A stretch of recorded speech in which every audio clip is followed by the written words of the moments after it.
Strengthening ties in trade, South Africa and China paved the way for growth and cooperation. Ahead of President Cyril Ramaphosa's highly anticipated state visit to China, South Africa's Minister of International Relations and Cooperation, Ronald Lamola, engaged in strategic talks with his Chinese counterpart, Minister Wang. The bilateral meeting, which occurred in Beijing, underscored the importance both nations place on their partnership and shared interests on a diverse range of issues. During the pre-state visit discussions, the ministers reviewed the current state of South Africa-China relations, which have seen significant growth in multiple sectors.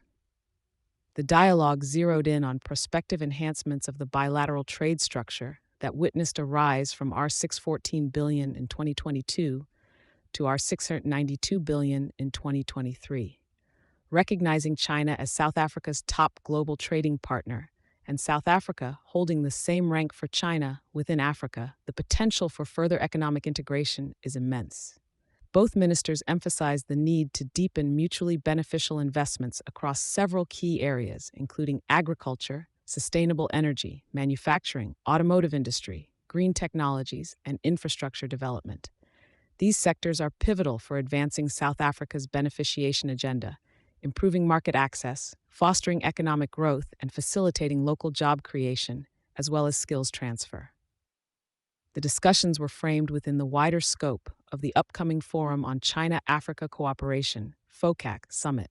South Africa is poised to leverage FOCAC to reinforce the alignment of China-Africa cooperation with the African Union's Agenda 2063 and its second 10-year implementation plan. This synchronization aims at promoting the African Continental Free Trade Area, AfCFTA, thus enhancing intra-African trade, supporting economic expansion, and addressing infrastructural gaps across the continent. China's role in peacebuilding was heralded by South Africa, particularly their proactive stance in facilitating the Beijing Declaration and a reconciliation agreement between Palestinian factions. South Africa urged that such diplomatic efforts should extend to conflict resolution within the African continent as well.